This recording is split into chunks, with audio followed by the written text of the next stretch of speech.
जी इन्होंने लिखा है कि मैं अपने जीवन के 7 महत्वपूर्ण साल किसी को दिए, वो आज साथ नहीं है, तो महाराज जी उसकी याद से बाहर नहीं आ पा रही। एक तो ये हो गया कि वो जीवित है, एक है महाराज जी वो चले गए संसार छोड़ के, बट वो बाहर ही नहीं निकल पा रहे उस दुख से। महाराज जी ऐसे में ऐसे दुख से बाहर निकलने का कोई उपाय है? भगवान सर्वोपाय है, सर्वोपरि है। यदि हम भगवान की शरण में होकर ये माने कि इतने दिनों का ही हमारा इनका संयोग था, इनका कोई दोष नहीं, मान लो दूसरे से प्यार करने लगे, हमको छोड़ दिया, तो भगवान का विधान यही था, इतने दिनों तक हमें सांसारिक पुरुष का संग मिला, अब मैं सच्चिदानंद का संग प्राप्त करूंगी। अगर शरीर छूट जाता तो इतने दिनों के लिए ये आए थे, ये पति रूप में आए हुए परम पति श्री कृष्ण ही थे, अब मैं श्री कृष्ण का भजन करूंगी और अपने को किसी और को नहीं श्री कृष्ण को समर्पित कर दूंगी, तो जीवन निहाल हो जाएगा, अन्यथा डिप्रेशन में पहुंच जाएगा और वो दुख नाना प्रकार की। जब आप सन्यास में थे कि 90 प्राणायाम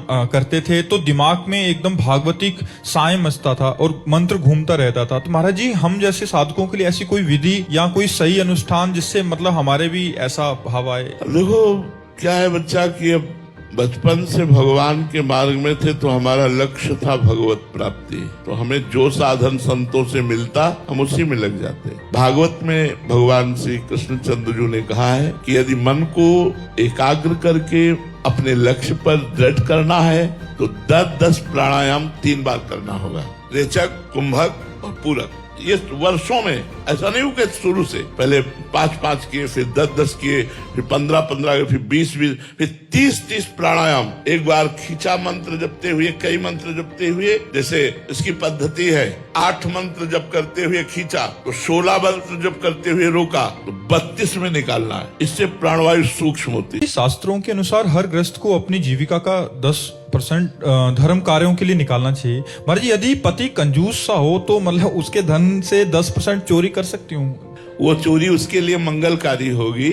अगर हम 100 रुपए में से 10 रुपया निकाल कर किसी गौशाला में दे देते हैं, किसी संत को भोजन दे देते हैं, किसी बीमार को औषधि दे देते हैं, तो इससे आपके पति का भी मंगल होगा और आपका तो मंगल होगा ही। आप सच्ची धर्म पत्नी हैं जो आप अपने पति का मंगल करने के लिए ऐसा सोच रहे हैं। इसे चोरी नहीं कहते, क्योंकि अर्धांगिनी हो तो पति की हर संपत्ति पर आपका अधिकार है। चोरी उसे कहते हैं जो दूसरों की वस्तु ली जाती है।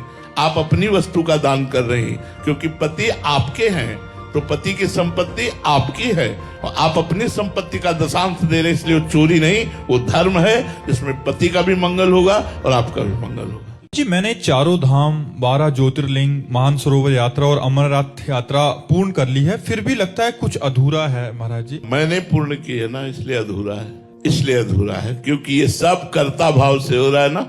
कहीं एक शब्द नहीं लिखा निकला आपका कि महाराज जी भगवान की कृपा से, गुरुदेव की कृपा से, संत की कृपा से मुझे ऐसा ऐसा सौभाग्य प्राप्त हुआ कि मैं 4 धाम का, 12 ज्योतिर्लिंग का, अमरनाथ आदि पवित्र यात्राओं का जो सौभाग्य मुझे भगवान ने दिया वो गुरु कृपा से मिला, हरि कृपा से मिला। पर एक अधूरापन सा लग रहा है, तो उसका उत्तर दूसरा था, शब्द का ही उत्तर है। इसमें करता है ना, करता है तो पुण्य हुआ तो उसका सुख लाभ संसारिक होगा ना कि भागवतिक। अगर प्रभु की कृपा मिला ली जाए और दैन्य भाव से यात्रा की जाए और भगवान को समर्पित कर दी जाए तो ये बात नहीं आएगी कि कुछ अधूरा रह गया। इन्होंने लिखा है कि 3 घंटे भजन में मन नहीं लगता, बट पिक्चर देखने पे आपको महाराज जी जबरदस्ती पिक्चर देखने बैठा दिया जाए तो आपके मन में महाराज जी क्या चलेगा?